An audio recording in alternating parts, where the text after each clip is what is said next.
अस्सलाम वालेकुम sir. Sir आपकी आवाज़ नहीं आ रही।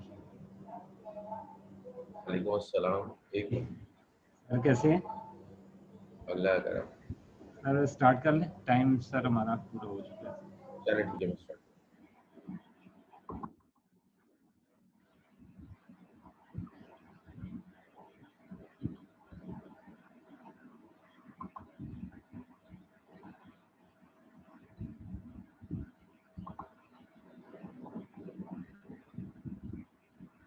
तो ये स्क्रीन शेयर हो गई आप लोगों को? जी सर आ रही, शो हो रही है सर। तो हो रही है स्क्रीन? जी जी सर बिल्कुल।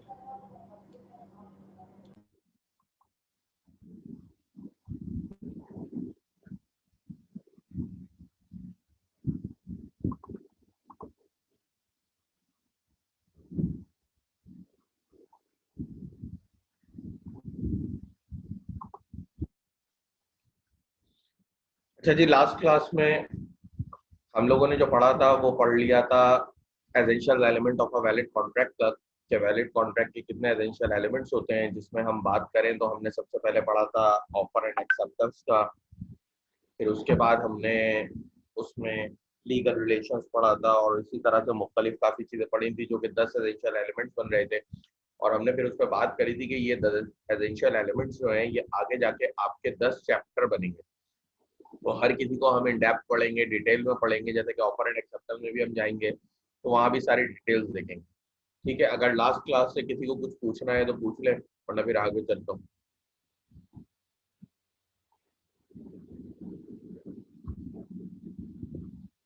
ठीक है, अच्छा, बुक की रेफर मैं आप लोगों को क्लास के एंड में बता दूंगा कि कौन सी बुक रेफर है, तो उससे रिलेटेड क्वेश्चन अभी नहीं पूछे, वो मैं आपको क्लास के एंड में बता दूंगा कि कौन सी बुक आपको रेफर है।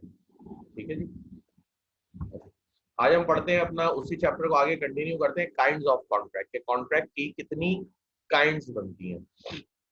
अच्छा, एक बात याद रखिएगा कि जब आप काइंड्स ऑफ कॉन्ट्रैक्ट पढ़ते हैं तो वहां पे दर हकीकत पॉइंट ऑफ व्यू लिखे हुए डिफरेंट के काइंड्स ऑफ कॉन्ट्रैक्ट, जैसे कि आपको स्क्रीन पे दिख रहा होगा, from the point of view of enforceability, के इन्फोर्सिबिलिटी पॉइंट ऑफ व्यू से। तो इसका हरगिज मतलब ये नहीं है कॉन्ट्रैक्ट की 8-9 काइंड है, नहीं, एक कॉन्ट्रैक्ट मुख्तलिफ पॉइंट ऑफ व्यू से देखा जा सकता है। फॉर एग्जाम्पल वो इन्फोर्सिबिलिटी पॉइंट ऑफ व्यू से भी देखा जा सकता है, वो अपनी परफॉर्मेंस पॉइंट ऑफ व्यू से भी देखा जा सकता है। ठीक है, जिस तरह के आपने पढ़ा होगा काइंड ऑफ बिजनेस, तो अगर मैं काइंड ऑफ बिजनेस की बात करूं तो आप बोलेंगे जी मर्चेंडाइजिंग है, सर्विसिंग है और मैन्युफैक्चरिंग है। ठीक है, लेकिन अगर मैं एक और बात करूं तो मैं बोलूंगा नहीं, सोल प्रोप्राइटरशिप, कंपनी और पार्टनरशिप भी तो है। तो दर हकीकत एक ही बिजनेस, अब ये तो है नहीं कि बिजनेस की 6 टाइप्स हो गई, टाइप्स बिजनेस की 3 ही हुई। लेकिन बात यह है कि एक ही बिजनेस में एक ओनरशिप पॉइंट ऑफ व्यू है और दूसरा उसका नेचर पॉइंट ऑफ व्यू है। अगर ओनरशिप पॉइंट ऑफ व्यू से देखेंगे तो फिर हम देखते हैं कि हमारे पास सोल प्रोप्राइटरशिप, पार्टनरशिप और कंपनी आता है। लेकिन अगर हम नेचर पॉइंट ऑफ व्यू से देखेंगे तो हमारे पास मैन्युफैक्चरिंग, मर्चेंडाइजिंग और सर्विसिंग बिजनेस आता है। तो इसी तरह जब हम काइंड ऑफ कॉन्ट्रैक्ट पढ़ते हैं तो दर हकीकत ये भी एक देखने के तरीके, एक कॉन्ट्रैक्ट एक से ज्यादा काइंड में भी लाए कर सकता है, डिपेंड करता है आप किस नजरिए से उसे देख रहे हैं। तो सबसे पहले आ जाए kind of contract from the point of view of enforceability. Enforceability point of view से कि आपको कंपेल करने के कोर्ट के हिसाब से इन्फोर्सिबिलिटी पॉइंट ऑफ व्यू का क्या होता है कि किस तरह से वो इन्फोर्स हो सकता है। तो अगर इसमें देखिए तो हमारे पास पहली काइंड आती है वैलिड कॉन्ट्रैक्ट। ठीक है जी, a valid contract is an agreement enforceable by law. An agreement becomes enforceable by law when all the essentials of a valid contract is enumerated above are present। कहते हैं कि enforceable valid valid contract क्या होता है, जिसमें enforceability के तमाम 10 essential elements जो है वो शामिल हैं, जो कि आप पीछे पढ़कर आ रहे हैं। अगर किसी भी कॉन्ट्रैक्ट के अंदर वो 10 के 10 एसेंशियल एलिमेंट शामिल हैं तो वो कॉन्ट्रैक्ट कहलाता है वैलिड कॉन्ट्रैक्ट। और इन्फोर्सेबल कॉन्ट्रैक्ट भी होता है कि उसको इन्फोर्स करना सबसे आसान होता है क्योंकि उसमें तमाम के तमाम एलिमेंट्स शामिल होते हैं, तो वो इन्फोर्सेबल बाय लॉ होता है। उसके बाद सेकंड पॉइंट है आपके पास वॉइडेबल कॉन्ट्रैक्ट। देखिए वॉइडेबल कॉन्ट्रैक्ट क्या होता है, जो at the option of one और मोर पार्टी, देखिए at the option of one or more party, an agreement which is enforceable by law at the option of one or more of the party thereto। ठीक है, कहते हैं कि कोई भी agreement, कोई भी कॉन्ट्रैक्ट जो एक पार्टी के ऑप्शन पे इन्फोर्सिबिलिटी आ जाए वो वाइडेबल कॉन्ट्रैक्ट है। अब ऐसा कैसे मुमकिन है ये हम देखते हैं। कि ऐसा कैसे मुमकिन है कि एक ही पार्टी सिर्फ इन्फोर्सेबल कर सकती हूँ? वो कब करती है? देखिए, जब भी कोई कॉन्ट्रैक्ट फॉर्म होता है, हमने पीछे एक चीज पढ़ी थी, फ्री कॉन्सेंट। ठीक है, हमने बात करी थी कि अगर कोई कॉन्ट्रैक्ट फॉर्म हो और उसमें कॉन्सेंट फ्री ना हो एक पार्टी का, तो वो कॉन्ट्रैक्ट एक वैलिड कॉन्ट्रैक्ट तो नहीं होता, लेकिन वो एक वॉइडेबल कॉन्ट्रैक्ट बन जाता है। किस तरह से इन फ्री कॉन्सेंट ना हो? फॉर एग्जाम्पल, किसी शख्स ने गन पॉइंट के ऊपर कोई कॉन्ट्रैक्ट करा लिया, किसी आपको किसी की कंपनी परचेस करनी थी, आपने गन पॉइंट के ऊपर करा ली। किसी का बिजनेस परचेस करना था, सॉरी, ठीक है, आपने गन पॉइंट के ऊपर करा ली। या आपको किसी की बाइक पसंद आ गई, आपने कोई भी धमकी दे दी उसको, ठीक है, आपने किसी से कोई डील करनी थी, आपने उसकी किडनैपिंग कर ली। तो ये तमाम की तमाम चीजें आप क्या कर रहे हैं? दर हकीकत आप उसकी विल को इन्फ्लुएंस कर रहे हैं। तो ये जो कॉन्ट्रैक्ट है, जब आप उसकी विल को इन्फ्लुएंस करते हैं, तो इसमें फिर कॉन्ट्रैक्ट का जो कॉन्सेंट है वो फ्री नहीं है एक पार्टी का। और जिस पार्टी का कॉन्सेंट फ्री नहीं है, उसी के ऑप्शन पे ये कॉन्ट्रैक्ट वॉइडेबल कॉन्ट्रैक्ट बन जाता है कि इस कॉन्ट्रैक्ट को कभी भी वॉइड किया जा सकता है, इसको रिप्यूडिएट, खत्म किया जा सकता है, कैंसिल कर सकता है, क्योंकि एक पार्टी के ऑप्शन पे। किस पार्टी का ऑप्शन से? जिसका कॉन्सेंट जो है वो फ्री नहीं है, उस पार्टी के ही ऑप्शन पे इसको हम खत्म कर सकते हैं। तो ये कॉन्ट्रैक्ट कहला रहे हैं वॉइडेबल कॉन्ट्रैक्ट। क्लियर है यहां तक?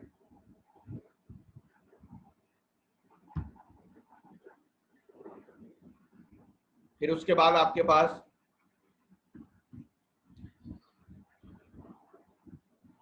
अच्छा कॉन्सिक्वेंसेस पे आ जाए। देखिए, इसमें दो पॉइंट्स और हैं कि जरूरी नहीं है आपके विल को इन्फ्लुएंस किया गया, और भी दो तरीके हैं जिनकी वजह से कॉन्ट्रैक्ट जो है वो वॉइडेबल हो जाता है। पहला तरीका ये है कि कोई भी कॉन्ट्रैक्ट अगर रेसिप्रोकल प्रोमिसेस पे था, मतलब दोनों के प्रोमिसेस पे था। रेसिप्रोकल प्रोमिसेस मुख्तलिफ तरह के होते हैं, हम आगे देखेंगे, लेकिन अभी के लिए जैसे डिपेंडेंट का, ठीक है, फॉर एग्जांपल आपने कोई कंस्ट्रक्शन करानी थी घर की, आपने अपने घर की कंस्ट्रक्शन करानी थी, लेकिन आपने जो भी आपका आर्किटेक्ट था उसको कहा भाई मटेरियल मेरा होगा, लेबर आपकी होगी, मटेरियल मैं दूंगा, लेबर आप देंगे। तो जब तक आप उसे मटेरियल नहीं देंगे तब तक वो अपनी लेबर यूज नहीं कर सकता।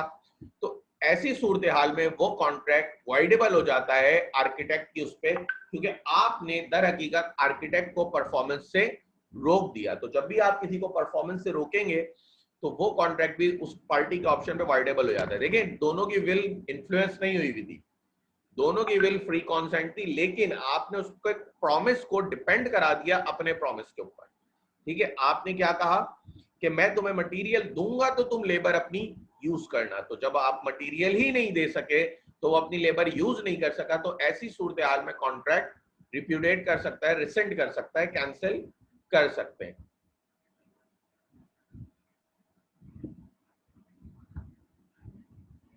ठीक है, सेकंड ऑप्शन आपके पास क्या है? When a party to the contract promises to a certain thing within a specified time but fails to do it। ठीक है, कि जब कोई पार्टी एक स्पेसिफिक टाइम के अंदर कोई कॉन्ट्रैक्ट करने का प्रॉमिस करे और वो ना कर पाए उस टाइम के अंदर अंदर, तो भी वो कॉन्ट्रैक्ट वॉइडेबल हो जाता है। जैसे कि अगर कोई शख्स आपको किसी भी चीज की डिलीवरी कहे कि मैं एक हफ्ते के अंदर आपको गुड्स डिलीवर्ड कर दूंगा, कुछ भी गुड्स हो सकती हैं, ठीक है, फॉर एग्जांपल वो आपसे कह रहा है कि मैं वीट जो है आपको 10 बैग्स ऑफ शुगर जो है मैं आपको वो एक हफ्ते के अंदर डिलीवर कर दूंगा विद इन अ 1 वीक। लेकिन अगर वो 1 वीक के अंदर डिलीवर नहीं कर पाता, तो अब आपके ऊपर आ गया है कि जब वो एक हफ्ते बाद आ रहा है तो आप उस कॉन्ट्रैक्ट को वॉइडेबल भी कर सकते हैं। वॉइडेबल है वो कॉन्ट्रैक्ट, आप उसको खत्म कर सकते हैं, कैंसिल कर सकते हैं, क्योंकि वो with in a stipulated time period जो कि मेंशन था उसके अंदर अंदर डिलीवर नहीं कर पाया गुड्स। ठीक है, तो वॉइडेबल कॉन्ट्रैक्ट दोबारा सुन लें। वॉइडेबल कॉन्ट्रैक्ट क्या होता है? जो at the option of one और मोर पार्टी कैंसिल किया जा सकता है। ठीक है, कौन सी पार्टी? जिसकी विल इन्फ्लुएंस हुई हो, क्योंकि जब भी देखें कोई कॉन्ट्रैक्ट फॉर्म होता है तो कंसेंसस एड इडम की बेस पे होता है, same thing in same sense. जैसा एक शख्स सोच रहा है कॉन्ट्रैक्ट के बारे में, टर्म्स एंड कंडीशन, वैसे ही अगला भी सोचे, दोनों के विल को इन्फ्लुएंस ना किया और दोनों अपने पूरे होशो आवाज में समझ के कॉन्ट्रैक्ट कर रहे हैं। ठीक है, अगर कोई भी थ्रेट किसी भी किस्म का आप सामने वाले को दे रहे हैं और उसको कॉन्ट्रैक्ट में शामिल कर रहे हैं इस थ्रेट के जरिए, तो ऐसे कॉन्ट्रैक्ट वॉइडेबल कॉन्ट्रैक्ट हो जाते हैं और सामने वाली पार्टी उसको कैंसिल कर सकती है। अब लॉ ने सामने वाली पार्टी को ये ऑप्शन क्यों दिया? आपको भी तो दे सकती थी भाई। आपको क्यों देगी? क्योंकि आप ही तो वो शख्स थे जो जबरदस्ती सामने वाले को कॉन्ट्रैक्ट में लाए। वो तो आना ही नहीं चाहता था, आपने उसकी विल को इन्फ्लुएंस किया, उसको थ्रेट किया और आप उसको कॉन्ट्रैक्ट में लेकर आ गए। इसीलिए लॉ ने इसको बोला कि ठीक है, उस वक्त अगर आपने कॉन्ट्रैक्ट में एग्री भी हो गए किसी डर की वजह से, लेकिन आपके पास उसको रिप्यूडिएट करने का ऑप्शन है, आप उसको कैंसिल कर सकते हैं, रिसेंट कर सकते हैं, उस कॉन्ट्रैक्ट को खत्म कर सकते हैं। एक तो बात ये हो गई। मजीद दो केसेस कौन से हैं जो वाइडेबल कॉन्ट्रैक्ट में कवर्ड होते हैं? पहला, जब आपने प्रॉमिस को सामने वाले की परफॉर्मेंस को डिपेंड करा दिया अपनी परफॉर्मेंस के ऊपर। फॉर एग्जांपल, मिस्टर ए ने मिस्टर बी को कहा था, जैसे कि मैंने आपको बताया था कि मिस्टर ए ने कहा मटेरियल मैं दूंगा, मेरे घर की कंस्ट्रक्शन आप करें, तो दर हकीकत उन्होंने सर्विस कॉन्ट्रैक्ट, लेबर कॉन्ट्रैक्ट जो है वो मिस्टर बी को दे दिया। लेकिन क्योंकि वो मटेरियल प्रोवाइड नहीं कर सकते, इसलिए अगला भी अपना प्रॉमिस मिस्टर बी जो है वो परफॉर्म नहीं कर पाए। ऐसी सूरत में ही मिस्टर बी के पास ऑप्शन है कि वो इस कॉन्ट्रैक्ट को कैंसिल कर दें, ठीक है, खत्म कर दें। ये भी वाइडेबल हो गया था। सेकंड, अगर आपने किसी से डिलीवरी टाइम डिसाइड किया हुआ था कि मैं विद इन 1 वीक आपको 100 मोटरसाइकिल्स जो है वो डिलीवर कर दूंगा फॉर सेल, ठीक है, और अगर आप विद इन 1 वीक नहीं डिलीवर कर पाए, तो अब जो सामने वाली पार्टी है उसके ऊपर भी ये ऑप्शन एक्टिव हो गया है कि वो भी कॉन्ट्रैक्ट वाइडेबल हो गया और वो जब चाहे उसे कैंसिल कर सकती है। वो चाहे तो आपकी डिलीवरी ना ले, वो आपको कॉन्ट्रैक्ट को कैंसिल कर दे, क्योंकि आप टाइम पीरियड के अंदर अंदर क्लियर डिलीवर नहीं कर पाए।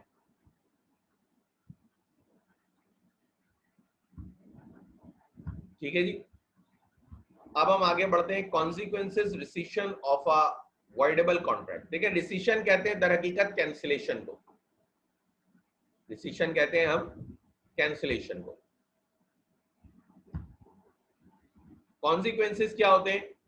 बहुत आसान से कॉन्सिक्वेंसेस है रिस्टोरेशन ऑफ बेनिफिट्स हो जाता है। जो भी बेनिफिट लिए गए होते हैं दोनों पार्टियों में से कोई भी ले सकता है, ठीक है, वो रीस्टोर हो जाते हैं। फॉर एग्जांपल, आपने एक शख्स मिस्टर ए के बेटे को किडनैप करा, ठीक है, और मिस्टर ए से आपने कहा कि मैं तुम्हारा बिजनेस परचेज करूंगा और अगर तुम नहीं बेचोगे तो तुम्हारे बेटे को किडनैप कर लूंगा, या ऐसी कोई थ्रेटन कर दी, ठीक है। मिस्टर ए ने एग्री करा और आपसे उस वक्त कॉन्ट्रैक्ट कर लिया, और उस कॉन्ट्रैक्ट के अगेंस्ट में आपने मिस्टर ए को एक प्राइस भी पे कर दी, एडवांस जिसे कह लें, फॉर एग्जांपल 1 मिलियन की, ठीक है। लेकिन मिस्टर ए को बाद में वहां से निकल के उन्होंने कहा नहीं, ये मेरे साथ मेरी विल को इन्फ्लुएंस हुआ है, मेरे पास वाइडेबल का ऑप्शन है, मैं इस कॉन्ट्रैक्ट को कैंसिल कर सकता हूं। मिस्टर ए ने वो कॉन्ट्रैक्ट कैंसिल कर दिया, रिसेशन फाइल कर दिया कोर्ट जाके। अब क्या होगा?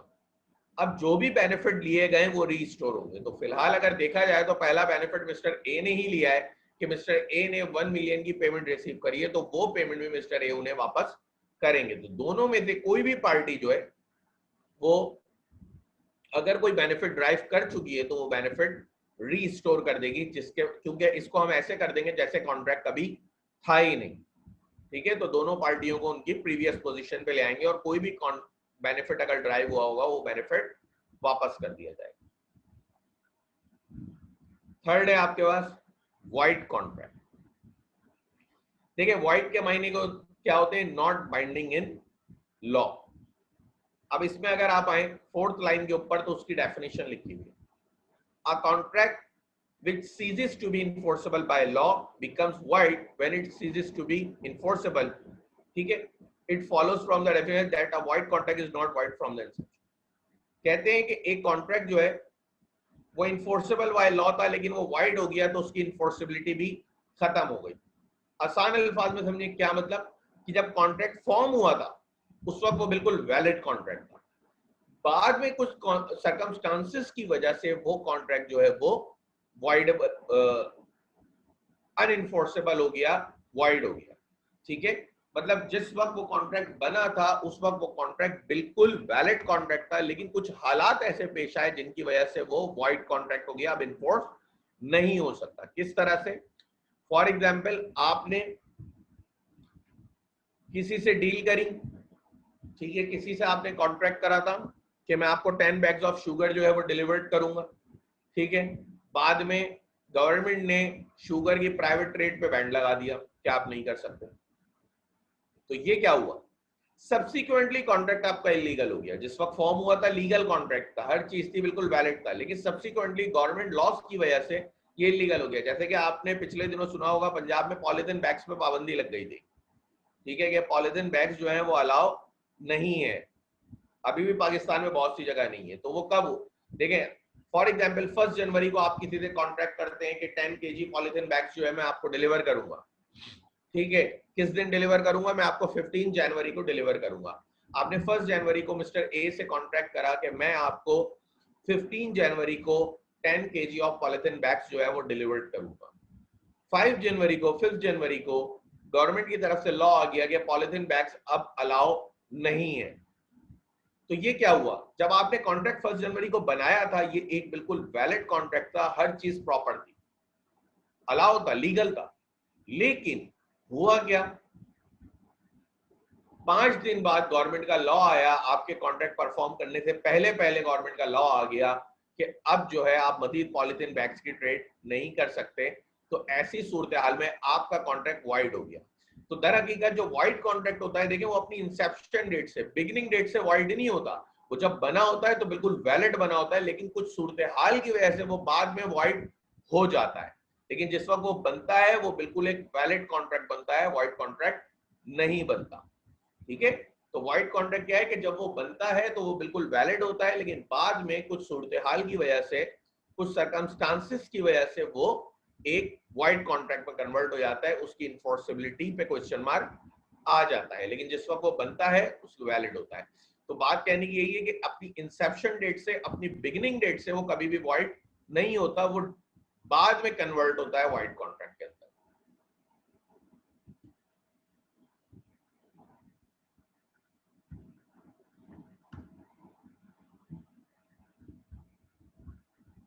ठीक है जी,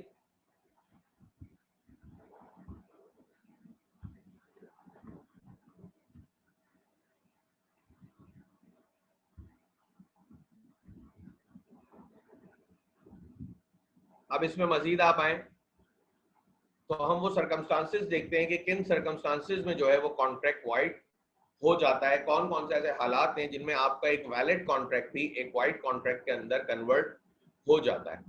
ठीक है, तो पहला आपके पास है सुपरवीनिंग इम्पॉसिबल, मतलब ऐसी चीज जो कि उस वक्त पॉसिबल थी जब कॉन्ट्रैक्ट फॉर्म हुआ, लेकिन बाद में कॉन्ट्रैक्ट नहीं परफॉर्म किया जा सकता। ठीक है, देखिए पहला लिखा हुआ है supervening impossibility, a contract become void bye impossibility of performance after the formation of the contract. कह रहे हैं कि जब कॉन्ट्रैक्ट बन गया, वैलिड था, लेकिन उसके बाद जो है हम उसको मजीद परफॉर्म नहीं कर सकते, उसमें इम्पॉसिबिलिटी आ गई, तो इस वजह से ये सुपरवीनिंग इम्पॉसिबिलिटी में आ गया और ये कॉन्ट्रैक्ट भी वाइड हो गया। जैसे कि इन्होंने एग्जांपल खुद लिखी हुई है, A and B contract to marry each other before the time fix for the marriage, A goes mad, the contract to marry becomes void. ठीक है जी, कह रहे हैं कि ए और बी ने एक साथ शादी करने का वादा किया, लेकिन आपस में शादी करने का वादा किया, लेकिन टाइम फिक्स होने से पहले पहले शादी का, या शादी होने से पहले पहले ए जो है वो पागल हो गए, तो ऐसी सूरत हाल में भी अब ये सुपरवीनिंग इम्पॉसिबिलिटी है कि ये कॉन्ट्रैक्ट मजीद परफॉर्म नहीं किया जा सकता। ठीक है, जैसे कि एक और एग्जांपल सुने कि आपने एक डील करी, मिस्टर ए ने मिस्टर बी से अपने हाउस की सेल की डील करी, कि अपने घर बेचने की बात करी, और पूरी डील परफॉर्म हो गई कि भाई फला तारीख को डिलीवर्ड हो जाएगा और पेमेंट वगैरह सब हो जाएगी, लेकिन हुआ क्या, घर में आग लग गई, घर में आग लगी, घर डिस्ट्रॉय हो गया, तो लाजमी सी बात है अब ये कॉन्ट्रैक्ट मजीद परफॉर्म नहीं किया जा सकता। ठीक है, तो ये भी सुपरवीनिंग इम्पॉसिबिलिटी भी वाइड कॉन्ट्रैक्ट में बन गई कि जब आपने घर का कॉन्ट्रैक्ट बनाया तो बिल्कुल एक वैलिड कॉन्ट्रैक्ट बना, हर चीज सही थी, लेकिन उसके बाद अचानक से क्या हुआ, घर में आग लग गई कॉन्ट्रैक्ट बनने के बाद। जब कॉन्ट्रैक्ट बनने के बाद घर में आग लग गई तो जनाब डिस्ट्रक्शन हो गई सब्जेक्ट मैटर की, कि जो आपके कॉन्ट्रैक्ट का पर्पस था, जो ऑब्जेक्ट था, जो सब्जेक्ट था, वही तबाह हो गया। तो वो जब तबाह हो गया तो इम्पॉसिबल हो गया अब उस घर को बेचना, क्योंकि जला हुआ घर तो ना वो खरीदेंगे ना अगला बेचेगा। ठीक है, वो तो राख बन चुका है। तो सारी चीजें हो गई, तो अब ये कॉन्ट्रैक्ट जो है वो एक वैलिड कॉन्ट्रैक्ट नहीं रहा, ये एक वाइड कॉन्ट्रैक्ट में कन्वर्ट हो गया, कि जिस वक्त ये बना था ये बिल्कुल वैलिड था, लेकिन सर्कमस्टांसेस ऐसे हुए कि अब इसको परफॉर्म करना इम्पॉसिबल है। सब्सिक्वेंट इलीगलिटी, देखिए सब्सिक्वेंट इलीगलिटी वही एग्जांपल है पॉलिथीन बैग वाली, कि गवर्नमेंट ने बाद में उस चीज को इलीगल कर दिया। ठीक है, कि आपने पहले कॉन्ट्रैक्ट करा था 1 जनवरी को कि मैं आपको 10 kg पॉलिथीन बैग जो है वो डिलीवर करूंगा 15 जनवरी को, लेकिन जब ये कॉन्ट्रैक्ट बन रहा था तो ऐसा कोई ट्रेड पे बैंड भी नहीं था, आप कर सकते थे, ना पॉलिथीन बैग पे बैंड था। लेकिन 5 जनवरी को गवर्नमेंट का लॉ आया और गवर्नमेंट ने कहा कि भाई अब जो है आप मजीद ट्रेड नहीं कर सकते हैं पॉलिथीन बैग्स में, क्योंकि अब ये अलाउ नहीं है यूज करना। तो ऐसी सूरत में ये सब्सिक्वेंट इलीगलिटी हुई कि जब आपने इस काम को परफॉर्म करना चाहा था, जब कॉन्ट्रैक्ट फॉर्म किया था, उस वक्त ये एक लीगल कॉन्ट्रैक्ट था, ठीक है, उस वक्त ये लीगल था। लेकिन गवर्नमेंट रेगुलेशंस की वजह से बाद में इसको इलीगल करार दे दिया गया और ऐसी सूरत में भी कॉन्ट्रैक्ट वाइड हो गया। Reputation of a voidable contract. देखिए वाइडेबल कॉन्ट्रैक्ट आपने पढ़ लिया, ठीक है, कि वाइडेबल कॉन्ट्रैक्ट क्या होता है? At the option of one और both party can rescind the contract, कि कोई भी एक पार्टी जिसकी विल को इन्फ्लुएंस किया गया है वो कॉन्ट्रैक्ट को वाइड कैंसिल कर सकती है। रिप्यूटेशन मतलब कैंसिलेशन। देखिए जब वाइडेबल कॉन्ट्रैक्ट को कैंसिल कर दिया जाए तो भी वो वाइड कॉन्ट्रैक्ट में कन्वर्ट हो जाता है कि उसको मजीद परफॉर्म नहीं किया जा सकता, ठीक है, उसको मजीद परफॉर्म नहीं कर सकते क्योंकि अब ये वॉइड कॉन्ट्रैक्ट हो गया। फॉर एग्जाम्पल अगर कोई शख्स आपका मोबाइल गन पॉइंट के ऊपर आपसे परचेज करना चाह रहा है, ठीक है, अगर कोई शख्स आपको बाहर मिला और आपके ऊपर गन रखी कि मैं तुमसे मोबाइल परचेज करना चाह रहा हूं और आपसे उस पर कॉन्ट्रैक्ट पे साइन करा लिया, लेकिन आप घर गए और आप जब मोबाइल लेने घर गए तो आपने कहा नहीं, आपने कोर्ट का सहारा लिया और आपने उस डेट को रिप्यूडिएट कर दिया। तो मजीद जब रिप्यूडिएशन ऑफ वाइडेबल कॉन्ट्रैक्ट, कहने का मतलब क्या है कि जब वाइडेबल कॉन्ट्रैक्ट को आप देखें, दो ऑप्शन होते हैं। जब वाइडेबल कॉन्ट्रैक्ट होता है या तो आप एक्सेप्ट कर ले कि ठीक है आपने पूरा कॉन्ट्रैक्ट परफॉर्म कर दिया, या क्या करा आपने रिसेंड कर दिया, आपने कैंसिल कर दिया कॉन्ट्रैक्ट। तो जब आपने कैंसिल करा तो उस वक्त वो फिर वाइडेबल नहीं रहता, वो फिर वाइड कॉन्ट्रैक्ट में कन्वर्ट हो जाता है कि अब उसमें अपने हिस्से की ऑब्लिगेशंस आपको पूरी नहीं करनी होती, ठीक है। कैंसिलेशन का ऑप्शन चूज करने से पहले पहले वो वाइडेबल कॉन्ट्रैक्ट कि आप उसको एक्सेप्ट करके काम आगे भी बढ़ा सकते थे या आप उसको वाइड करके कैंसिल करके खत्म भी कर सकते थे। तो चूज करने से पहले पहले तो वो वाइडेबल कॉन्ट्रैक्ट था, लेकिन जब आपने कैंसिलेशन का ऑप्शन चूज कर लिया तो अब वो एक वाइड कॉन्ट्रैक्ट में कन्वर्ट हो गया। अब उसमें मजीद काम नहीं किया जा सकता, मजीद परफॉर्म नहीं किया जा सकता। फिर तीसरा आपके पास आता है इन the case of a contract contingent on the happening of N uncertain future event if that event becomes impossible, ठीक है जी। ठीक है, कॉन्टिजेंट कॉन्ट्रैक्ट क्या होता है? जो किसी ना किसी पे डिपेंडेंट होता है, किसी इवेंट की हैपनिंग पे डिपेंडेंट।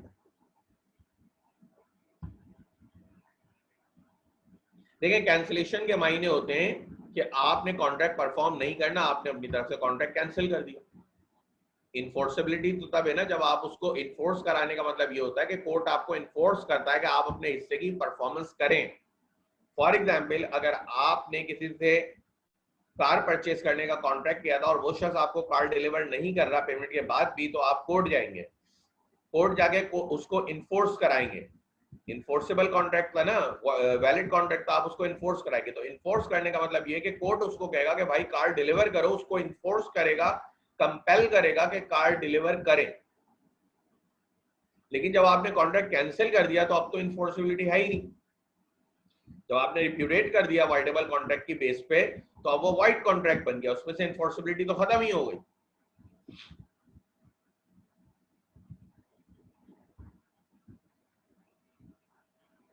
देखिए वाइडेबल कॉन्ट्रैक्ट की और एग्जांपल्स होती हैं, जरूरी इसमें बहुत सी चीजें आगे आप डिटेल में पढ़ेंगे, मुख्तलिफ चीजें, ठीक है। फॉर एग्जांपल जैसे कि मैंने आपको बताया था, आपने गन पॉइंट पे किसी से कॉन्ट्रैक्ट करा लिया, ठीक है, आपको किसी ने धमकी दे दी, आपको किसी ने धमकी दी कि अगर आप मेरी ये बात नहीं मानेंगे तो मैं खुदकुशी कर लूंगा। ये भी क्या है? ये भी थ्रेटन है, एक तरह की धमकी है, आपकी विल को इन्फ्लुएंस किया जा रहा है। ये भी एक वाइडेबल कॉन्ट्रैक्ट बनेगा अगर बनेगा तो, ठीक है जनाब। अच्छा, in case of a contract contingent on the happening of N uncertain future event, ठीक है, अगर आपका कॉन्ट्रैक्ट जो है वो किसी फ्यूचर इवेंट के ऊपर था, ठीक है, आपका जो कॉन्ट्रैक्ट है वो किसी फ्यूचर इवेंट के ऊपर था। फॉर एग्जाम्पल आपने मिस्टर ए से कॉन्ट्रैक्ट इस तरह से करा था, आपने मिस्टर ए को कहा था कि विद इन 1 वीक मेरी शिपमेंट आ रही है, सही है, विद इन 1 वीक आपने कोई चीज इंपोर्ट कराई है, फॉर एग्जांपल आपने जापान से राइस, चाइना से राइस इंपोर्ट करा लिए, ठीक है, आपने चाइना से राइस इंपोर्ट करा लिए या वीट आपने इंपोर्ट करा ली, कुछ भी चीज आपने एक चीज इंपोर्ट करा रहे हैं तो लाजमी सी बात है वो एक शिप के थ्रू ही आएगी, ठीक है। आपने बोला कि ठीक है मेरा शिप जो है एक हफ्ते में इधर आ जाएगा और एक हफ्ते बाद जो है मैं तुम्हें 100 बैग्स ऑफ वीट जो है वो डिलीवर कर दूंगा, ठीक है। ऐसा आपने कॉन्ट्रैक्ट करा कि आपका कंसाइनमेंट आने वाला है और उस कंसाइनमेंट की बेस पे आप डिलीवरी करेंगे गुड्स की, ठीक है। कंसाइनमेंट शिप के जरिए आएगा बाय सी। अब ये जो शिप का आना है, देखिए ये अनसर्टेन फ्यूचर इवेंट है। आपने कहा अगर वो आया तो मैं डिलीवर करूंगा, आपने कॉन्ट्रैक्ट इस तरह का करा कि अगर शिप पहुंच गया टाइम पे तो मैं आपको डिलीवरी कर दूंगा।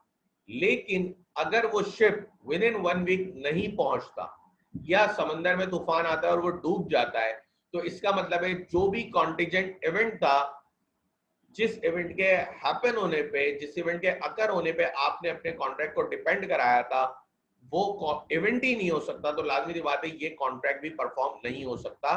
तो ये भी एक वाइड कॉन्ट्रैक्ट की एग्जांपल है कि जब आपने बनाया था तो उस वक्त शिप के आने के चांसेस थे, तो और कॉन्ट्रैक्ट भी कॉन्टिजेंट इसी तरह से था, डिपेंडेंट था उस इवेंट पे कि अगर शिप आया तो मैं डिलीवरी ऑफ वीट करूंगा।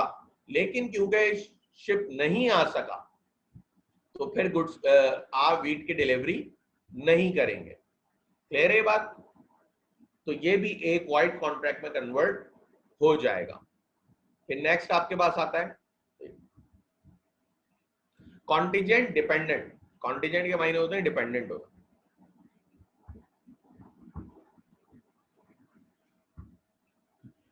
फिर नेक्स्ट आपके पास आता है वॉइड एग्रीमेंट। देखिए वॉइड एग्रीमेंट क्या होता है? वॉइड एग्रीमेंट होता है जो वॉइड एप इनिशियो होता है। शुरू से ही आपने जो एग्रीमेंट बनाया था वो वॉइड था, जिस वक्त बनाया था उसी वक्त वॉइड था। वॉइड कॉन्ट्रैक्ट क्या होता है? जब बनाया था वैलिड था, सर्कमस्टांसेस की वजह से वो वॉइड में कन्वर्ट हुआ है। लेकिन वॉइड एग्रीमेंट क्या है? जब बनाया था उसी वक्त वॉइड था, मतलब उसी वक्त वो एक इनवैलिड एग्रीमेंट था, लॉ की नजर में एग्रीमेंट नहीं था, ठीक है, उसी वक्त वो एक इनवैलिड एग्रीमेंट था। किस तरह से? लॉ ने आपको, आपने 10 essential element of a valid contract में पढ़ा था कि लॉ ने आपको मना किया है, ठीक है, कि आप किसी भी माइनर के साथ कॉन्ट्रैक्ट नहीं कर सकते। लॉ ने आपको मना किया हुआ है कि आप किसी भी माइनर के साथ कॉन्ट्रैक्ट नहीं कर सकते। ये भी आपने पढ़ा था। आपने ये भी पढ़ा था कि आप किसी अनसाउंड माइंड के साथ, इंसेन के साथ, जो पागल होते हैं, कॉन्ट्रैक्ट नहीं कर सकते, ठीक है। अगर आप उनके साथ कॉन्ट्रैक्ट कर लेते हैं तो इसका मतलब है ये कॉन्ट्रैक्ट था ही नहीं, क्योंकि कॉन्ट्रैक्ट तो वो होता है जो एग्रीमेंट इन्फोर्सेबल बाय लॉ होता है। ये तो एग्रीमेंट था और वाइड एग्रीमेंट था जो कि वाइड एप इनिशियो था, कि जिस वक्त ये फॉर्म हुआ है उस वक्त ही ये वाइड एब इनिशियो था। वाइड एब इनिशियो के मायने होते हैं वाइड सिंस बिगिनिंग, के शुरू से ही, अपनी बिगिनिंग से ही ये कॉन्ट्रैक्ट जो है वो वाइड था। लॉ की नजर में ये कॉन्ट्रैक्ट था ही नहीं, ना ही या आप दोनों पार्टीज के बीच में लीगल कॉन्सिक्वेंसेस पैदा करता था। ये दोनों काम नहीं थे इसमें, ठीक है, क्योंकि लॉ ने पहले ही स्टार्ट में मना कर दिया था कि भाई किसी भी माइनर से आप कॉन्ट्रैक्ट नहीं कर सकते, किसी भी इंसेन से आप कॉन्ट्रैक्ट नहीं कर सकते, ठीक है। लेकिन आपने फिर भी कर लिया। फॉर एग्जाम्पल आपने कोई ऐसा कॉन्ट्रैक्ट करा जिसको लॉ ने, हमने 10वीं हेडिंग में पढ़ा था, not expressly declare to be void, कि कोई ऐसा एग्रीमेंट है जिसको लॉ ने खुद डिक्लेयर किया हुआ है कि ये वाइड एग्रीमेंट होते हैं, ठीक है। अगर आपने expressly declare to be void agreement का कॉन्ट्रैक्ट कर लिया तो वो भी वाइड एग्रीमेंट है, वो भी शुरू से वाइड है। फॉर एग्जाम्पल लॉ ने उसमें कैसा मना करा हुआ है? लॉ ने उसमें वेजरिंग एग्रीमेंट मना करे हुए। वेजरिंग मतलब बैटिंग, बैटिंग खेलना मना करी हुई है लॉ ने, कि आप किसी से बैटिंग का एग्रीमेंट नहीं कर सकते, भले वो क्रिकेट में हो या किसी भी चीज में हो, ठीक है। आप किसी से भी बैटिंग का एग्रीमेंट नहीं कर सकते। लेकिन अगर आप किसी से बैट लगा रहे हैं तो लॉ ने उसको वाइड एप इनिशियो करार दिया हुआ है। ऐसा कॉन्ट्रैक्ट एग्रीमेंट जो है लॉ की नजर में कभी भी एग्रीमेंट था ही नहीं, क्योंकि जिस वक्त आप फॉर्म कर रहे थे उस वक्त ही ये वैलिड नहीं था। लेकिन वाइड कॉन्ट्रैक्ट में अलग बात है, वो क्या होता है, जब फॉर्म कर रहे होते हैं तो वैलिड होता है, लेकिन बाद में कुछ हालात की वजह से वो इनवैलिड हो जाता है, वाइड हो जाता है। लेकिन वाइड एग्रीमेंट जिस वक्त आप फॉर्म कर रहे हैं उस वक्त ही वो एक वाइड एग्रीमेंट था, एक सिंस बिगिनिंग वो अनइंफोर्सेबल था। लॉ की नजर में वो कॉन्ट्रैक्ट था ही नहीं, क्योंकि वो लीगल कॉन्सिक्वेंसेस पैदा करता ही नहीं है, लॉ ने खुद ही मना कर दिया है कि ये एग्रीमेंट नहीं हो सकते। ठीक है जी, आगे चलते हैं। अच्छा, जिसको जहां समझ में आ रहा हो वो पूछते रहिएगा।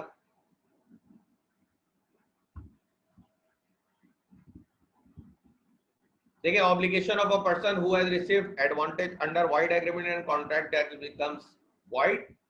ठीक है,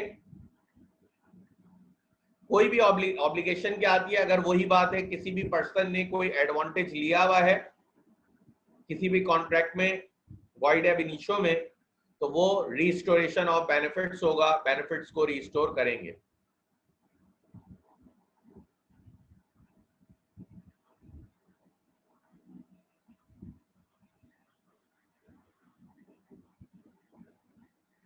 अच्छा, आवाज जो है ये मुझे शफीक साहब बताएंगे क्लियर आ रही है, क्योंकि एक स्टूडेंट का क्वेश्चन आया हुआ है कि आवाज कट रही है।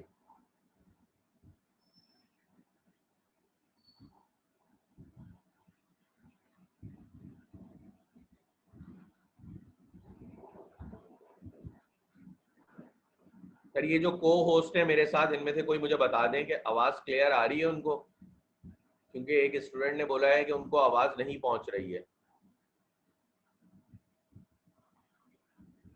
चलिए बाद में देखते हैं।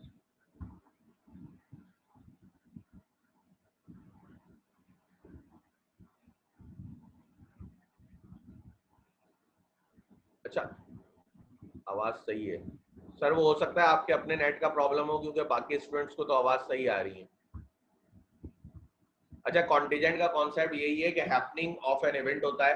ठीक है, कि किसी भी इवेंट के अकर होने के ऊपर अगर कॉन्ट्रैक्ट डिपेंड कराया हो, जैसे कि मैंने आपको बताया है कि आपने कॉन्ट्रैक्ट क्या करा कि मेरा शिप अगर एक हफ्ते में आ गया, मेरा कंसाइनमेंट एक हफ्ते में कराची पोर्ट पहुंच गया, तो मैं तुम्हें गुड्स की डिलीवरी कर दूंगा।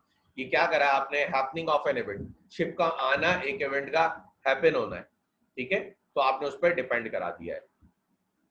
ये आंसर हो गया। अच्छा, ऑब्लिगेशन का बता दें दोबारा प्लीज। ऑब्लिगेशन तो नॉर्मल सी इंग्लिश की टर्म है कि आपकी क्या जिम्मेदारी बनती है, आपके ऊपर क्या लायबिलिटी आती है। ठीक है, कि जब भी कोई कॉन्ट्रैक्ट परफॉर्म हो रहा है तो आपके ऊपर क्या लायबिलिटी आ रही है, तो ये ऑब्लिगेशन होती है।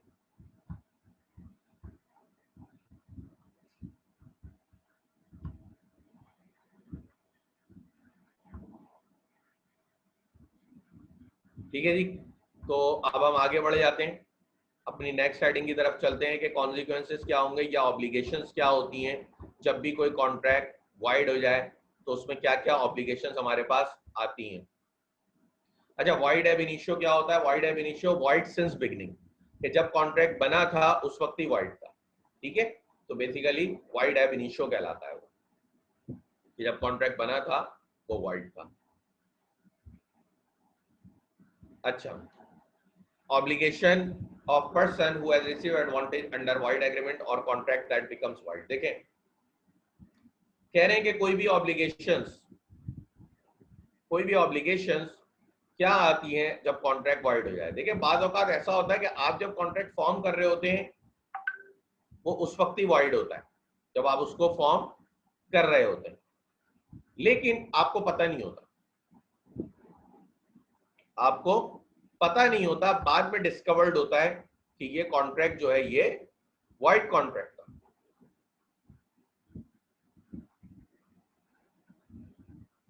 ठीक है जी, बाद औकात तो क्या है,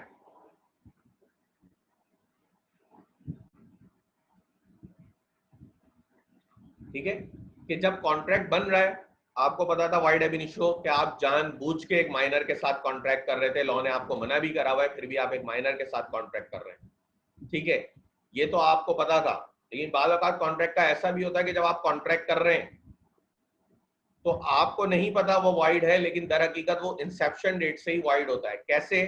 देखें, आप अपने एक हॉर्स की सेल का कॉन्ट्रैक्ट कर रहे हैं। ठीक है, आपने एक हॉर्स की सेल का कॉन्ट्रैक्ट कर लिया, लेकिन हुआ क्या, जब आप कॉन्ट्रैक्ट करके घर, अच्छा दोनों पार्टियों को लग रहा था कि हॉर्स जिंदा है, फॉर एग्जाम्पल हॉर्स छोड़े, आप एक कार का कॉन्ट्रैक्ट कर रहे हैं। ठीक है, आप एक कार का कॉन्ट्रैक्ट कर रहे थे, आपको भी पता था कार मेरे गैराज में खड़ी हुई है और सामने वाले जो मिस्टर बी थे उनको भी पता था कि कार आपके गैराज में है, दोनों पार्टियां एक कॉन्ट्रैक्ट कर रही थी, लेकिन दर हकीकत जिस वक्त आप कॉन्ट्रैक्ट साइन कर रहे थे, कॉन्ट्रैक्ट बना रहे थे, उस वक्त वो कार चोरी हो चुकी थी। इसका मतलब है आपको लगता था कि वो आपके गैराज में खड़ी हुई है, लेकिन वो वहां मौजूद नहीं थी, वो चोरी हो चुकी थी, आपके कॉन्ट्रैक्ट का सब्जेक्ट मैटर डिस्ट्रॉय हो चुका था। तो ऐसा कॉन्ट्रैक्ट, ठीक है, आपने उस वक्त तो कर लिया, लेकिन जब आप घर आए और अपने घर आके देखा तो अब हुआ क्या, आपको पता चला कि ये कॉन्ट्रैक्ट तो वॉइड है, मैं तो बेच ही नहीं सकता, कार तो चोरी हो चुकी है। दर हकीकत ये वॉइड अभी नहीं हुआ, ये वॉइड उसी वक्त था जिस वक्त कॉन्ट्रैक्ट फॉर्म हो रहा था, आपने डिस्कवर्ड अब किया है, ठीक है। तो आपने अब डिस्कवर्ड किया है क्योंकि आप दोनों की पार्टीज की, आपकी भी और मिस्टर बी की भी एक बायोलेटरल मिस्टेक थी। बायोलेटरल मिस्टेक थी कि उनका जो कॉन्ट्रैक्ट है, दोनों पार्टियां आप गलती पे थी, दोनों को ये लगता था कि कार जो है वो गैराज में खड़ी हुई है, ठीक है, कार गैराज में खड़ी हुई है, लेकिन आपका जो कॉन्ट्रैक्ट है वो फॉर्म आपने कर लिया। आप दोनों को लग रहा था कि कार गैराज में खड़ी है, आपने कॉन्ट्रैक्ट फॉर्म कर लिया, लेकिन कार गैराज में थी ही नहीं, ठीक है। तो ऐसी सूरत में कॉन्ट्रैक्ट डिस्कवर्ड हुआ वॉइड। अब देखें क्या लिखा हुआ था, हमने क्या पढ़ा था कि जब भी कॉन्ट्रैक्ट वॉइड डिस्कवर्ड होगा, ऊपर आए दोबारा से, ऑब्लिगेशन अ पर्सन, आगे पढ़ें। In this connection section 65 lays down that when an agreement is discovered to be void or when a contract become void, any person who has received any advantage under such agreement or contract is bound to restore it or to make compensation for it to the person from whom he received it. Thus, this section provides for restitution of the benefit received so that both parties may stand unaffected by the transaction in the following two cases. कहते हैं कि दो cases हैं जिसमें हम क्या करेंगे कि कॉन्ट्रैक्ट को वापस से रीस्टोर करा देंगे। आगे हम पढ़ते हैं when an agreement is discovered to be void. In other words, when an agreement is void ab initio, but the fact it's being void being discovered at a later stage. ठीक है, for example, अब इनकी भी example देख लेंगे, क्या लिखी है, A pays B 100 for agreeing to sell his horse to him. It turned out that the horse was dead at the time of agreement is discovered to be void, and B must repay to A 1,000. It should, however, be noted that agreements which are known to be void or illegal when they entered into are excluded from the purview of this section. Thus, if L pays 10,000 to M to murder Z, the money cannot be recovered. Similarly, nothing can be recovered in the case of expressly declared void agreements, of course, subject to the following exceptions. ठीक है, अब मजीद वो क्या कहते हैं, कहते हैं कि देखें, एक तो एग्रीमेंट वो है जो void डिस्कवर्ड हुआ तो रिस्टोरेशन ऑफ बेनिफिट पॉसिबल है, ठीक है, कि आपने रिस्टोरेशन करा दी, जैसे कि उन्होंने हॉर्स की एग्जांपल दी, हमने कार की एग्जांपल दी, कि भाई कॉन्ट्रैक्ट हम दोनों को लगता था कि हाँ जी वैलिड है, लेकिन वो void निकला क्योंकि हमें बाद में पता चला कि जिस चीज का, जिस ऑब्जेक्ट का हम कॉन्ट्रैक्ट कर रहे हैं वो ऑब्जेक्ट तो मौजूद ही नहीं है, तो रिस्टोरेशन पॉसिबल है कि दोनों पार्टियों को बेनिफिट मिल जाएगा। लेकिन ऐसा कोई कॉन्ट्रैक्ट जो कि लॉ ने खुद मना किया हुआ है और आप कर रहे हैं, तो ऐसे कॉन्ट्रैक्ट में आपको कुछ भी वापस नहीं मिलेगा। फॉर एग्जांपल, आप किसी प्रोफेशनल असैसिन को, किसी कॉन्ट्रैक्ट किलर को, आप किसी को मारने का कॉन्ट्रैक्ट दे रहे हैं और आपने एडवांस भी दे दिया, ये वो कॉन्ट्रैक्ट है जिससे लॉ ने खुद मना किया हुआ है। तो ऐसे कॉन्ट्रैक्ट में अगर वो उस शख्स को नहीं मारता तो आपके पैसे वापस नहीं मिलेंगे, कोई भी रिस्टोरेशन पॉसिबल नहीं है, ठीक है जी। आगे मजीद करते हैं, the money can not be recovered का पढ़े। Similarly, nothing can be recovered in the case of expressly declared void agreement, of course subject to the following conditions, ठीक है। अब वो कह रहे हैं कि देखें, जो कॉन्ट्रैक्ट लॉ ने भी मना करे, expressly declared to be void, जिनको लॉ ने खुद कह दिया, जैसे कि आप किसी को तिजारत से नहीं रोक सकते, आप किसी को शादी करने से नहीं रोक सकते, ठीक है, ये वो कॉन्ट्रैक्ट, किसी को आप लीगल प्रोसीडिंग से नहीं रोक सकते, ये वो कॉन्ट्रैक्ट है जिनको लॉ ने खुद मना कर दिया कि अगर ऐसे कोई कॉन्ट्रैक्ट करोगे कि किसी को बिजनेस करने से रोकोगे, किसी को शादी करने से रोकोगे, तो ये कॉन्ट्रैक्ट हमने खुद कह दिया कि ये वॉइड कॉन्ट्रैक्ट है, आप ये कॉन्ट्रैक्ट परफॉर्म नहीं कर सकते। लेकिन अगर आप ऐसा कोई कॉन्ट्रैक्ट कर रहे हो तो ऐसी सूरत में भी आपको कोई रिकवरी, कोई रिस्टोरेशन ऑफ बेनिफिट पॉसिबल नहीं है, मना है, ठीक है। लेकिन subject to following condition, exceptions क्या है। फॉर एग्जांपल, एक शख्स माइनर था, अब माइनर के साथ लॉ ने खुद तुम्हें मना कर दिया कि भाई माइनर के साथ आप कॉन्ट्रैक्ट नहीं कर सकते, वो एक वाइड कॉन्ट्रैक्ट है, शुरू से ही वाइड होगा जिस वक्त आप परफॉर्म उसको साइन करेंगे। लेकिन आपको हुआ कैसे कि माइनर ने फ्रॉडुलेंटली आपको शो कराया कि वो मेजर है। माइनर ने आपके साथ फ्रॉड किया, उसने शो कराया कि वो 18 साल से बड़ा है, लेकिन वो 18 साल से छोटा था। ठीक है, तो ऐसी सूरत में बाद में आपको जब डिस्कवर्ड हुआ कि यार ये तो माइनर है, ये मेजर नहीं है, तो ये कॉन्ट्रैक्ट वॉइड है, तो वॉइड एब इनिशियो था। लेकिन ऐसी सूरत में लॉ ने एक्सेप्शंस दी है कि क्योंकि माइनर ने फ्रॉडुलेंटली आपको शो कराया था, तो रिस्टोरेशन ऑफ बेनिफिट हो जाएगी कि अगर माइनर ने कोई बेनिफिट लिया है तो वो भी वापस करेगा, और आपने लिया है तो आप भी वापस करेंगे। ठीक है, जैसे कि बायलैटरल मिस्टेक है, बायलैटरल मिस्टेक के कॉन्सेप्ट में भी, जैसे कि अभी हमने गैराज की और हॉर्स की एग्जांपल में देखा, बायलैटरल मिस्टेक के कॉन्सेप्ट में भी रिस्टोरेशन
अब मैं बता रहा हूं, लेकिन ये आप बार बार उसी वक्त पूछा करें जिस वक्त मैं पढ़ा रहा हुआ था, क्योंकि जब मैं आगे आ जाता हूं तो वापस जाना बड़ा मुश्किल हो जाता है।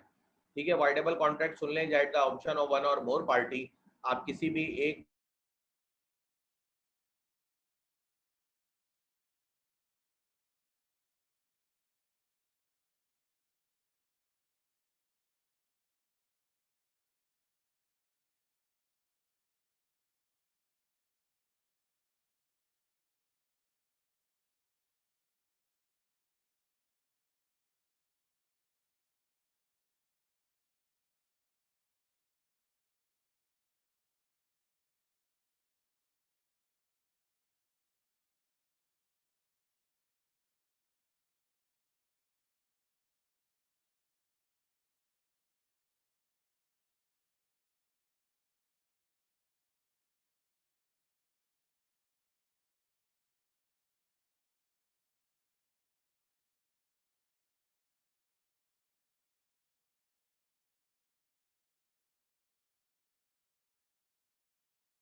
आवाज आ रही?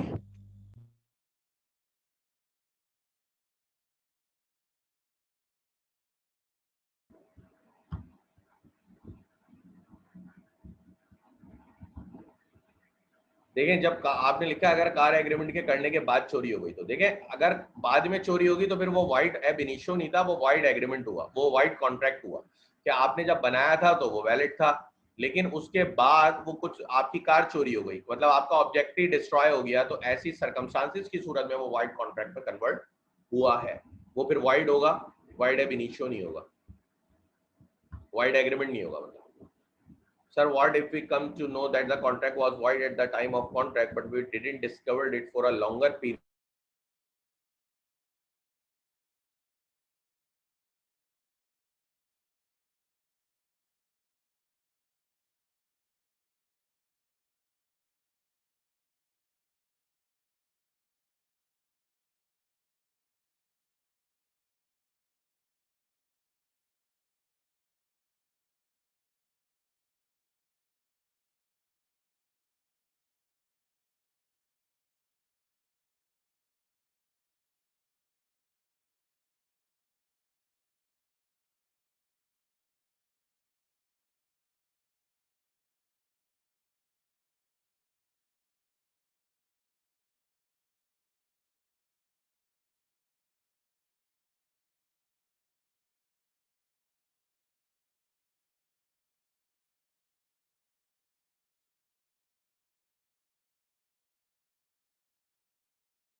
देखें जो बेनिफिट होता है वो दोनों पार्टीज को ही होता है, कोई भी कॉन्ट्रैक्ट सिंगल बेनिफिट नहीं होता ना, कि अगर एक शख्स बीच में कार की सेल का कॉन्ट्रैक्ट कर रहा है तो एक को कार मिलेगी, एक को पैसे मिलेंगे, ठीक है, तो दोनों पार्टियों को ही बेनिफिट होता है। रिस्टोरेशन के मायने होते हैं कि दोनों ने जो जो बेनिफिट लिया है वो वापस कर दें। फॉर एग्जाम्पल अगर आपने कोई पैसे किसी से लिए थे तो वो आप वापस कर दें, ये रिस्टोरेशन हो जाती है।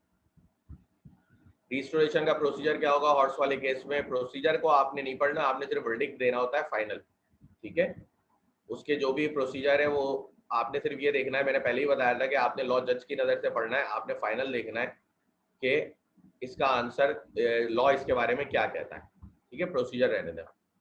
क्लास कैंसिल हो गई? नहीं भाई क्लास कैंसिल नहीं हो रही। अच्छा जी, वाइड एब इनिशियो क्या है सर? वाइड एब इनिशियो वाइड सिंस बिगिनिंग, कि आपका जो कॉन्ट्रैक्ट है वो जब बना था उस वक्त ही वो वाइड था, ठीक है।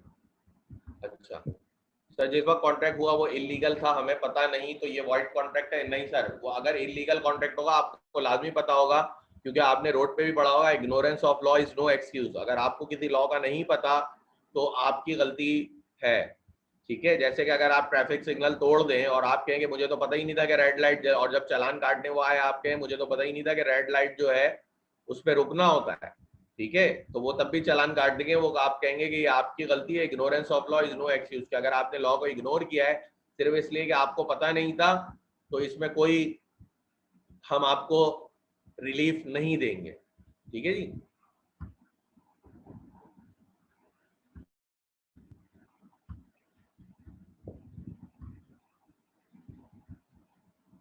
वाइड कॉन्ट्रैक्ट मैं फिर बता देता हूँ, काफी बार बता चुका हूँ कि वाइड कॉन्ट्रैक्ट वो कॉन्ट्रैक्ट होता है जो at the option of one party can be rescinded, के एक पार्टी के ऑप्शन पे या एक से ज्यादा के ऑप्शन पे वो रिसेंड हो सकता है। कौन सी पार्टी? वो पार्टी जिसकी विल को इन्फ्लुएंस किया गया हो, ठीक है। फॉर एग्जाम्पल अगर आपसे कोई गन पॉइंट पे कॉन्ट्रैक्ट कराया गया है तो आपकी विल को इन्फ्लुएंस किया है, आप उस कॉन्ट्रैक्ट को बाद में कैंसिल कर सकते हैं।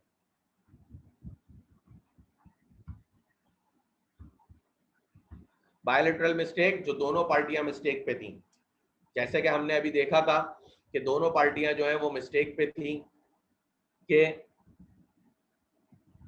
जब हम कार सेल आउट करने गए तो ए को भी लगता था कि कार गैराज में खड़ी हुई है और बी को भी लगता था कार गैराज में खड़ी है, लेकिन दर हकीकत कार गैराज में नहीं थी। तो दोनों पार्टियां मिस्टेक पे थी। ये चीज कहलाती है बायलैटरल मिस्टेक। ठीक है, कि दोनों पार्टियां ही गलती पे थी। ठीक है जी, आगे चलते हैं हम। एक कंडीशन तो हमने पढ़ ली, when a contract discovered to be void, कि जब आपको डिस्कवर्ड हो कि कॉन्ट्रैक्ट वाइड था। Second condition, when a contract becomes void, ये वाइड कॉन्ट्रैक्ट है नॉर्मल आपका, कि जब आपको लगता है कि आपका कॉन्ट्रैक्ट वाइड हो गया, जैसे कि अभी एक साहब ने बात करी कि सर कॉन्ट्रैक्ट बनने के बाद अगर कार चोरी हो जाए तो फिर क्या होगा, तो सर वो कॉन्ट्रैक्ट वाइड है, वो वाइड एग्रीमेंट नहीं था, वो वाइड कॉन्ट्रैक्ट था कि आपने जब बनाया था तो वैलिड था, लेकिन कुछ अरसे बाद क्योंकि कार चोरी हो गई कुछ टाइम बाद, तो फिर वो कॉन्ट्रैक्ट जो है वो आपका वाइड कॉन्ट्रैक्ट बन गया। तो ऐसी सूरत में भी रेस्टिट्यूशन अलाउ है कि जो भी बेनिफिट्स दोनों पार्टी ने लिए हैं वो एक दूसरे को वापस हम करेंगे, ऐसी सूरत में रेस्टिट्यूशन अलाउ है। ठीक है जी, अब नेक्स्ट आप आ जाए अनइंफोर्सेबल कॉन्ट्रैक्ट।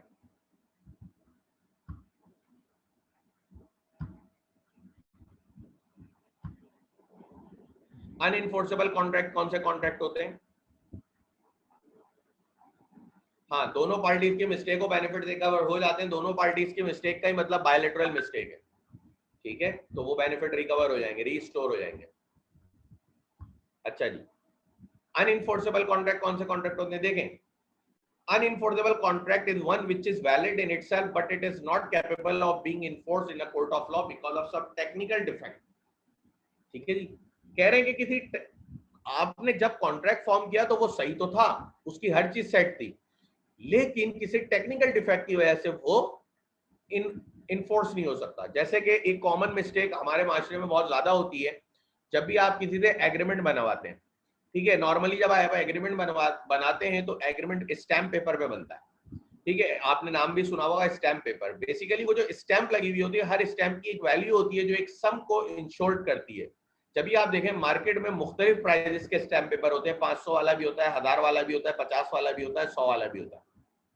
ठीक है, तो मार्केट में मुख्तलिफ तरह के स्टैम्प पेपर मिलते हैं। यही वजह है कि हर स्टैम्प की एक वैल्यू है जो स्टैम्प एक्ट के तहत ड्राइव होती है। ठीक है, स्टैम्प एक्ट एक एक्ट है जिसमें हर स्टैम्प की एक वैल्यू लिखी हुई है कि ये स्टैम्प जो है ये इतने अमाउंट को इंश्योर करती है।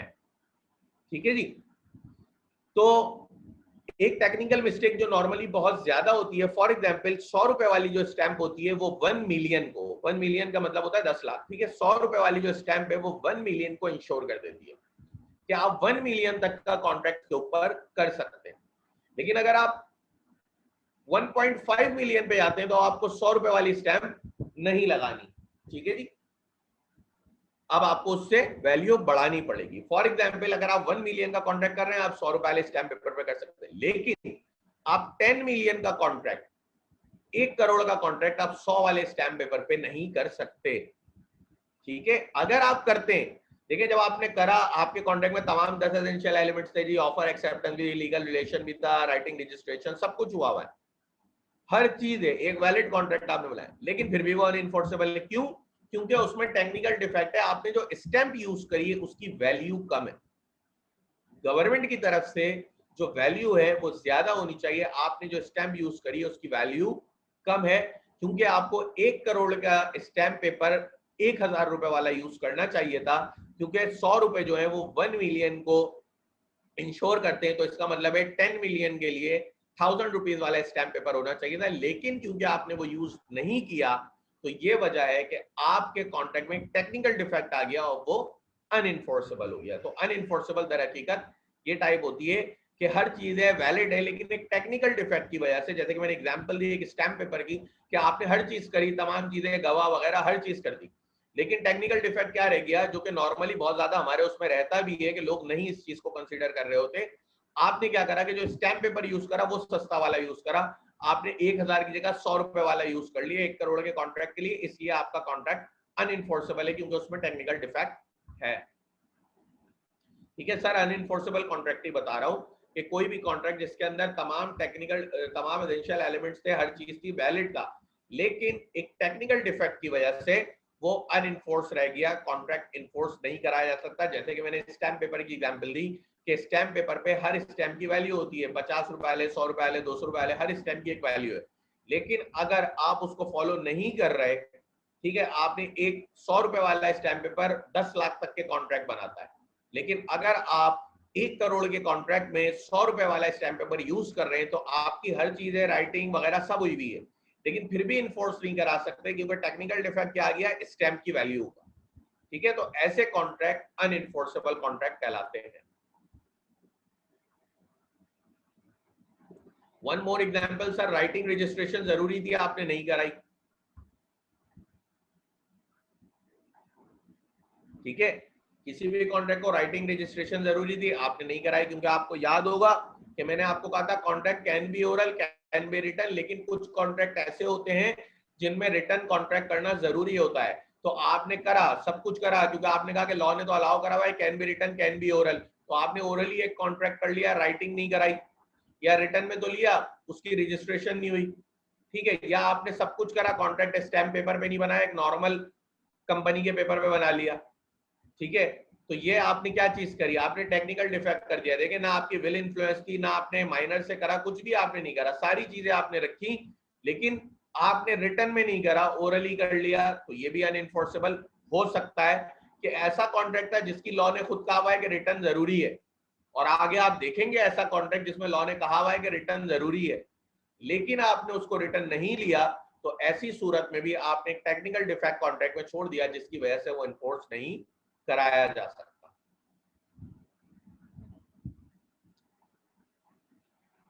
ठीक है जी, आगे चलें।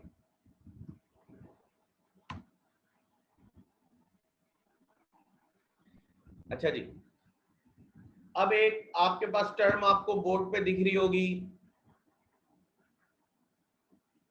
इलीगल और अनलॉफुल कॉन्ट्रैक्ट। देखें, ये दोनों बातें बड़ी अजीब सी होती हैं। इलीगल के मायने होते हैं जो कि लॉ ने मना किया हुआ है, कॉन्ट्रेरी टू लॉ, और अनलॉफुल के मायने होते हैं, ठीक है, अनलॉफुल के मायने भी यही होते हैं, और कॉन्ट्रैक्ट के मायने होते हैं N agreement enforceable by law.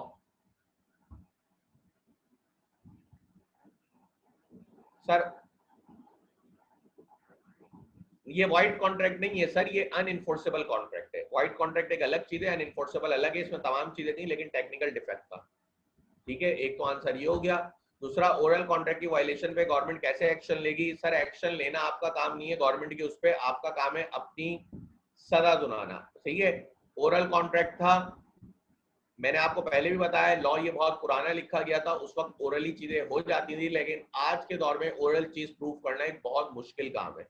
लेकिन अगर आपका प्रूव हो गया ओरल कॉन्ट्रैक्ट, तो ठीक है, जो भी लॉ ने उसके बारे में लिखा है, for example restoration of benefit लिखा है, तो लॉ कह देगा कि रिस्टोरेशन ऑफ बेनिफिट कर दो। लॉ ने लिखा है कोई बेनिफिट रिस्टोर नहीं होगा, लॉ कह देगा कि कोई बेनिफिट रिस्टोर नहीं करो। ठीक है, एक्शन क्या मतलब है, तो उस तरह से डिसीजन आ जाएगा। ठीक है जी, अच्छा, इलीगल या अनलॉफुल के मायने होते हैं जो बात लॉ ने मना की गई है, जो लॉ से कॉन्ट्राडिक्ट करती है, अगेंस्ट है। और कॉन्ट्रैक्ट के मायने होते हैं N agreement enforceable by law.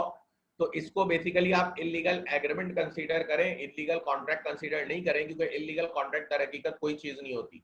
अगर आप इस वर्ड को ही देखें तो आपको खुद पढ़ के अंदाजा होगा कि इलीगल मतलब एनीथिंग कॉन्ट्रेरी टू लॉ, कि कोई भी कॉन्ट्रैक्ट या तो कॉन्ट्ररी टू लॉ होगा या इन्फोर्सेबल बाय लॉ होगा। तो इलीगल कॉन्ट्रैक्ट के मायने तो होगा, इलीगल के मायने, कॉन्ट्रैक्ट के क्या मायने होता है, an agreement enforceable by law and contrary to law, मतलब एक ऐसा एग्रीमेंट जो कि इन्फोर्सेबल बाय लॉ भी है और कॉन्ट्ररी टू लॉ भी है। तो ऐसा कोई एग्रीमेंट नहीं बनता, तो दर हकीकत ये इलीगल कॉन्ट्रैक्ट नहीं, ये इलीगल एग्रीमेंट है। लेकिन किताब में बहरहाल इलीगल कॉन्ट्रैक्ट लिखा हुआ है, ठीक है, और आपके लॉ में भी इलीगल कॉन्ट्रैक्ट लिखा हुआ है, लेकिन दर हकीकत इसके मायने इलीगल एग्रीमेंट होते हैं कि वो जो चीज इलीगल होती है वो कभी कॉन्ट्रैक्ट का दर्जा हासिल ही नहीं कर पाती। जैसे कि मैंने आपको बताया, आप किसी के मर्डर का कॉन्ट्रैक्ट करें, ठीक है, वो इलीगल है, वो कभी भी कॉन्ट्रैक्ट का दर्जा हासिल ही नहीं कर सकती, क्योंकि कॉन्ट्रैक्ट का दर्जा हासिल करने का मकसद ये है कि इन्फोर्सेबल बाय लॉ है। ठीक है, अगर किसी के मर्डर का आपने किसी को कोई कॉन्ट्रैक्ट दिया और फला शख्स को वो नहीं मार सका, तो आप क्या लॉ में जा सकते हैं कि मैंने भाई मिस्टर ए के कत्ल का कॉन्ट्रैक्ट इनको दिया था, अब इनसे कहेंगे क्योंकि कत्ल नहीं कर पाए तो मेरे पैसे वापस करें? ठीक है, तो ये काम नहीं कर सकते आप, तो ये दर हकीकत एक इलीगल एग्रीमेंट है। ठीक है, फिर मजीद हम इसमें आगे देखते हैं इलीगल एंड वाइड एग्रीमेंट्स का डिफरेंस है। अच्छा, ये जो डिफरेंस है ये आप लोग पढ़िएगा खुद, इसमें कुछ समझ में ना आए तो मुझसे पूछ सकते हैं, क्योंकि ये डिफरेंस तमाम वही होता है जो आपको पीछे पढ़ाया जा चुका है। आपको इलीगल एग्रीमेंट भी पढ़ाया है, आपको वाइड एग्रीमेंट भी। ठीक है, ये आप पढ़िएगा, अगर आपको समझ में ना आए तो आप इसको मुझसे पूछ लीजिएगा अगली क्लास में, अगली या उसके बाद वाली किसी क्लास में शुरू में ही पूछ लीजिएगा, तो हम इसको देख लेंगे। ठीक है, क्योंकि डिफरेंस में यहाँ पे नहीं पढ़ा सकता। अच्छा,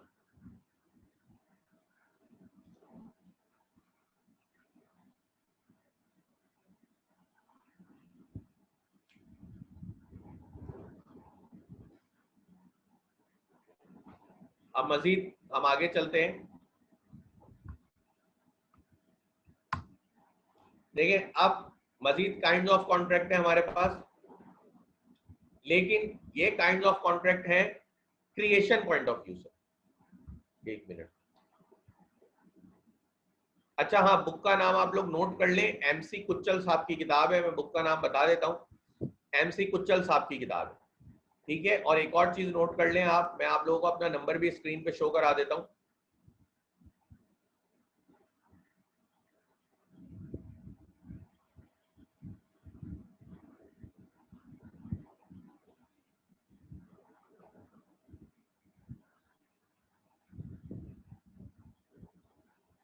मैं अपना नंबर आप लोगों को शो करा देता हूँ, वो भी आप लोग नोट कर लें, ताकि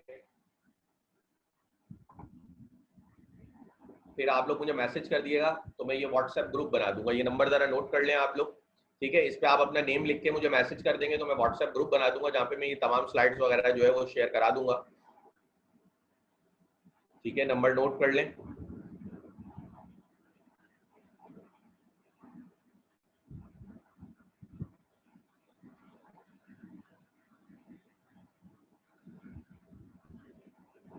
ठीक है, उम्मीद है कर लिया होगा अब तक। आप लोग मुझे व्हाट्सएप मैसेज कर दिएगा, मैं व्हाट्सएप ग्रुप फॉर्म कर दूंगा आपको। अच्छा, किताब का नाम मैंने आप लोगों को बता दिया है, एमसी कुच्चल साहब की किताब है। अच्छा, कोई भी एडिशन आपको मिले आप ले लीजिएगा, सारे एडिशन एक ही जैसे लिखे हुए, कोई चेंज लॉ में भी नहीं हुआ तो इनकी किताब में भी नहीं हुआ, जस्ट एडिशन चेंज होगा। किसी का 5th हो 6th हो कोई मसला नहीं है, सब सेम ही है।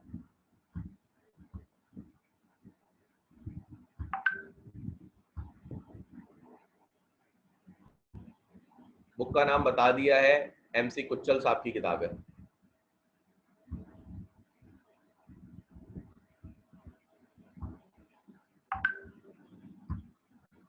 ठीक है जी, मजीद आ जाते हैं kinds of contract from the point of view of mode of creation, कि आपके क्रिएशन पॉइंट ऑफ व्यू से कॉन्ट्रैक्ट कैसा है।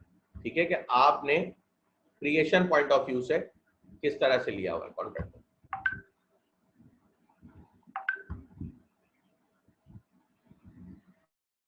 देखिए, खालिद महमूद चीमा साहब की अक्सर स्टूडेंट मुझसे पूछ रहे हैं बुक यूज कर सकते हैं। सर, मैंने जो बुक रिकमेंड करी है आप वो यूज करें तो बेहतर है, इसके अलावा कोई आप बुक यूज करेंगे तो वो मेरी रिकमेंडेड नहीं है, वो आपकी अपनी ओन विल है, आप चाहें तो कर लें, लेकिन आपकी अपना डिसीजन है, वो आप अपने जिम्मेदार खुद हैं, पेपर आपका है, मेरा नहीं है। मेरी रिकमेंडेड बुक एमसी कुच्चल है।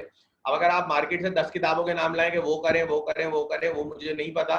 मार्केट में बहुत सी किताबें आती हैं, और खालिद महमूद चीमा साहब की किताब मैं आपको बता दूं कि वो बीकॉम लेवल की किताब है, आईसीएमए के लेवल की किताब नहीं है, उसमें बहुत सी चीजें उन्होंने नहीं लिखी, और वो एमसी कुच्चल की समरी ही उन्होंने लिखी है, तो बहुत सी चीजें उन्होंने नहीं लिखी। लेकिन अगर आप फिर भी यूज करना चाहते हैं तो मेरी रिकमेंडेड नहीं है, आपकी अपनी मर्जी है। ठीक है, मैंने आपको एक किताब बता दी, आप लोग वही फॉलो करें।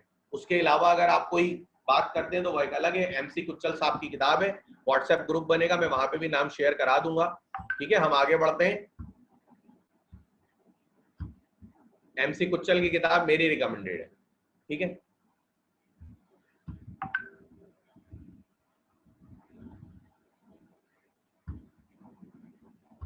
अच्छा आगे चलते हैं हम। Express creation point of view से कि जब कॉन्ट्रैक्ट फॉर्म होता है तो उसको किस तरह से हम देखते हैं। दो तरह से देख सकते हैं, एक एक्सप्रेस कॉन्ट्रैक्ट होता है, एक एम्प्लॉइड कॉन्ट्रैक्ट होता है। देखिए, एक्सप्रेस कॉन्ट्रैक्ट ये है कि दोनों पार्टीज ने एक दूसरे को एक्सप्रेसली कहा एक्सप्रेस ऑफर दी गई, एक्सप्रेसली कहा गया। जैसे कि अगर मैं आपको अपनी कार सेल करना चाहूं तो मैं बोलूंगा ना, मैं अपनी कार बेचना चाह रहा हूं, खरीदेंगे आप? या मैं अपनी कार 10 लाख रुपए की बेचना चाह रहा हूं, आप खरीदेंगे?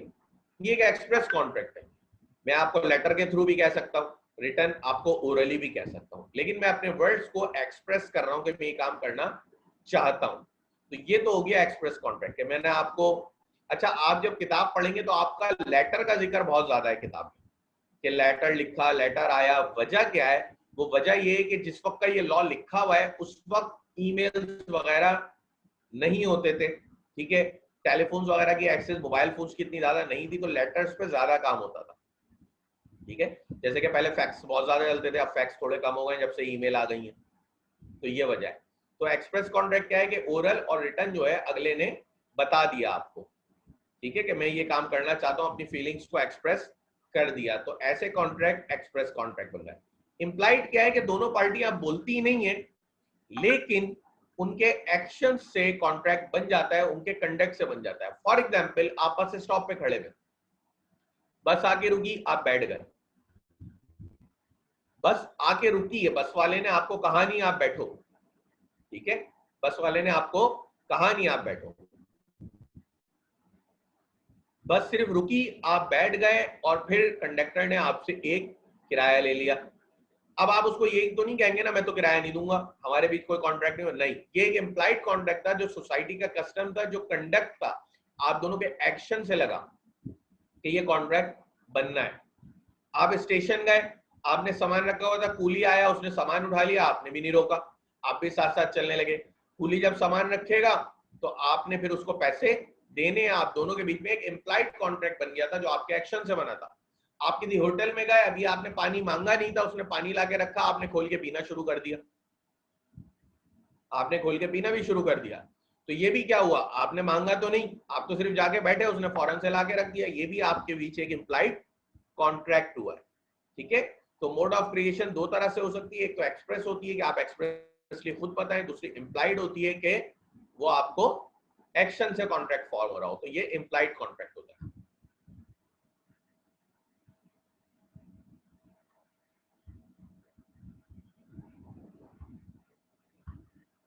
ठीक है जी, नेक्स्ट आते हैं, आसान से थे ये दोनों। नेक्स्ट हम चलते हैं कंस्ट्रक्टिव और कॉसाई कॉन्ट्रैक्ट। देखिए कंस्ट्रक्टिव और कॉसाई कॉन्ट्रैक्ट, दर हकीकत कॉसाई कॉन्ट्रैक्ट अभी के लिए सुन लें, आगे इस पे भी एक चैप्टर है। बेसिकली एक लीगल ऑब्लिगेशन होती है, ठीक है। ये कॉन्ट्रैक्ट दोनों पार्टियों ने अपनी मर्जी से फॉर्म नहीं किया हुआ होता, ये एक लीगल ऑब्लिगेशन होती है जो बाय कोर्ट ऑफ लॉ आप पे इम्पोज की जाती है। जैसे कि अगर आपकी एक कैट है, वो घर से भाग गई, आपके पास एक बिल्ली थी, वो खो गई, ठीक है, एक फला शख्स ने, अब किसी शख्स को वो मिल गई, 3 दिन तक वो आपको ढूंढता रहा, 3 दिन बाद वो आपको मिला। जब वो आपको मिला तो उसने कहा यार ये आपकी बिल्ली थी, ये भाग के आ गई थी मेरे घर में, तो 3 दिन तक मेरा इस पे खर्चा भी हुआ क्योंकि मैं इसको खाना देता रहा, अगर खाना नहीं देता तो ये मर जाती, तो 3 दिन के 1000 रुपए इस पे मेरा खाना बनता है, तो वो एक्सपेंस आप दे दें।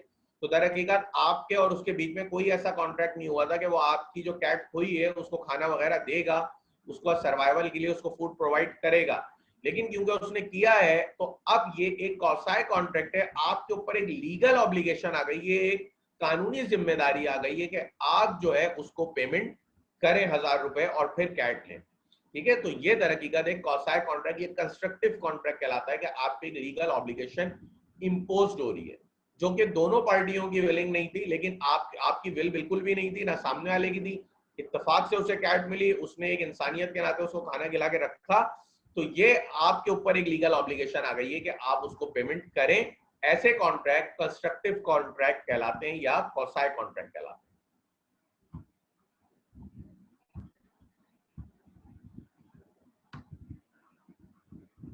ठीक है जी।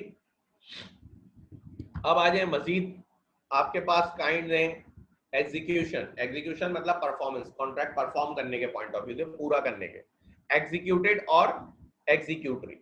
देखिए एग्जीक्यूटेड कॉन्ट्रैक्ट वो होता है जिसमें दोनों पार्टी या कोई भी एक पार्टी अपने हिस्से की परफॉर्मेंस पूरी कर दे, वो कॉन्ट्रैक्ट कहलाएगा एग्जीक्यूटेड।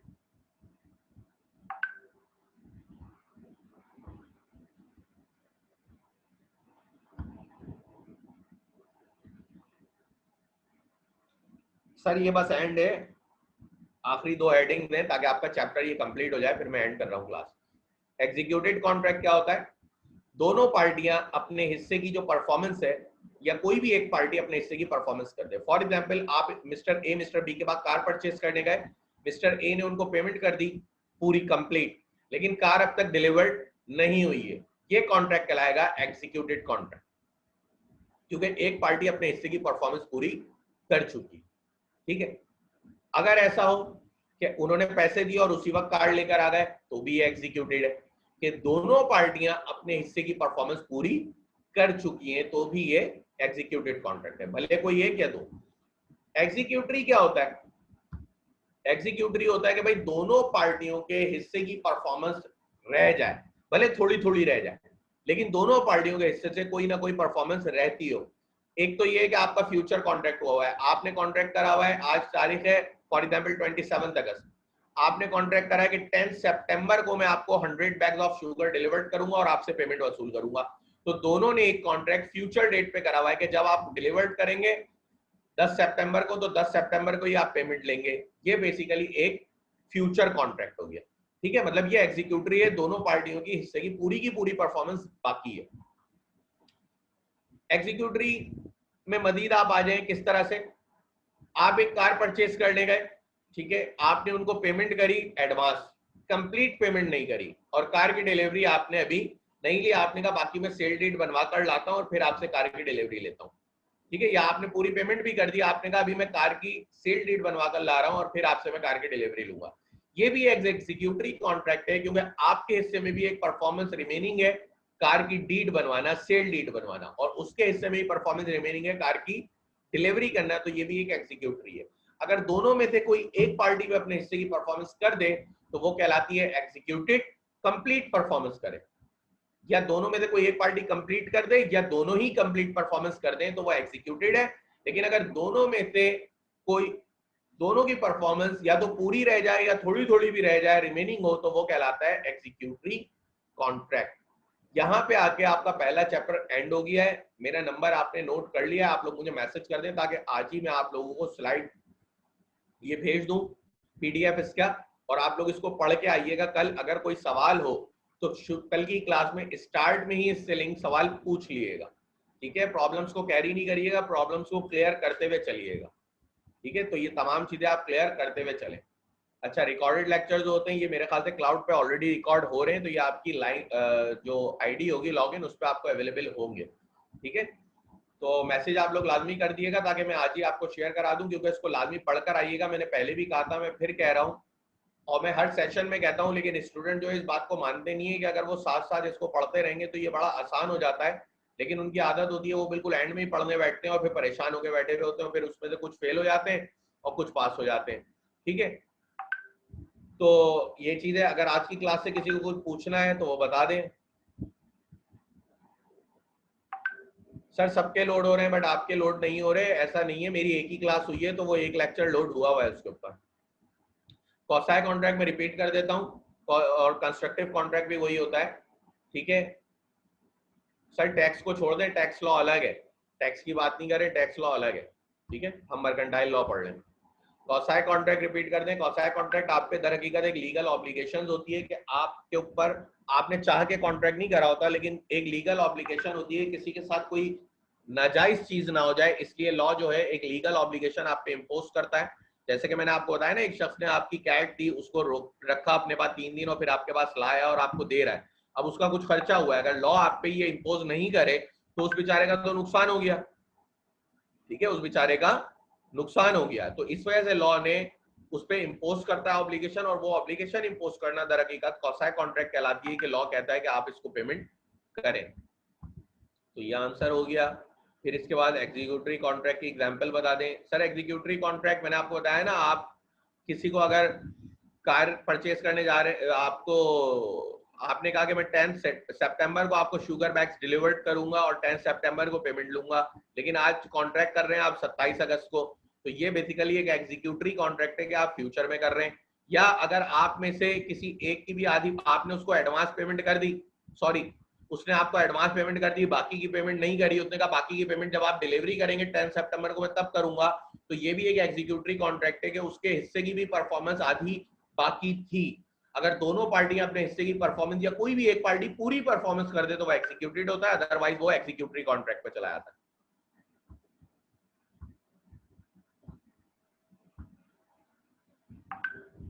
जी एमसी कुच्चल नाम है किताब का, कल क्लास होगी, अब तक कोई नहीं देखे। क्लास अगर कैंसिल हो रही होगी तो आपके पास नोटिफिकेशन आ जाएगा, अगर नहीं हो रही होगी तो इसका मतलब है क्लास होगी। हाँ, एग्जीक्यूटरी कॉन्ट्रैक्ट के लिए जरूरी है कि दोनों तरफ से पूरी या उनकी पार्ट परफॉर्मेंस बाकी हो।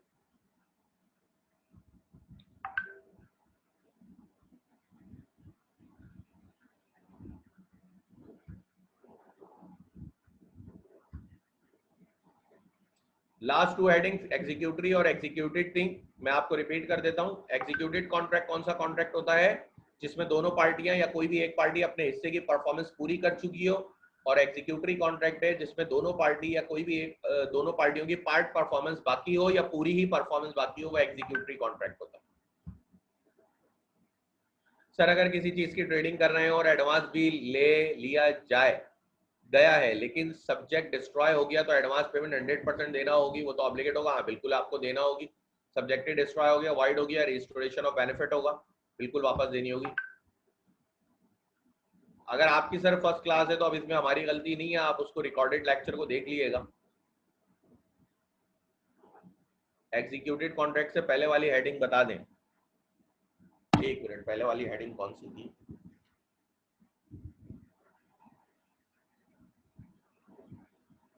इम्प्लाइड कॉसाई कॉन्ट्रैक्ट की थी सर, बता चुका हूं, अभी रिपीट करिए मैंने कि कॉसाई कॉन्ट्रैक्ट एक लीगल ऑब्लिगेशन होती है जो कि बाय कोर्ट आप पे इम्पोज्ड होती है, कोई कॉन्ट्रैक्ट नहीं होता। जैसे कि मैंने एक कैट की एग्जांपल दी थी कि आप कैट लेकर आए हैं, आपके पड़ोसी को मिल गई, उसने 3 दिन अपने पास रखा, उसको खाना खिलाया और आप लाके आपको रिटर्न कर रहा है वो कि भाई मैं आपको ढूंढ लिया उसने क्या आपकी थी, रिटर्न कर रहा है, तो लाजमी बात है लॉ उसका भी नुकसान नहीं करेगा कि 3 दिन जो उसने खाना खिलाया वो ऐसी जाया हो जाए उसके पैसे। लॉ ने इसीलिए आप पे लीगल ऑब्लिगेशन लगाएगा कि आप उसको पेमेंट करें, और ये लीगल ऑब्लिगेशन लगाने का ही को ही हम कॉसाई कॉन्ट्रैक्ट या कंस्ट्रक्टिव कॉन्ट्रैक्ट कहेंगे। जी सर, चैप्टर 2 लेक्चर में कवर हुआ है। अच्छा मेरे ख्याल से अब जो काम के क्वेश्चन थे वो तो खत्म हो गए। अब एग्जीक्यूटरी मैंने बता दिया है काफी बार, आप रिकॉर्डेड लेक्चर में दोबारा भी उसको सुन सकते हैं। एडिशन का भी मैंने आंसर दे दिया है। तो यहाँ पे आके मैं आपकी क्लास को एंड कर देता हूँ।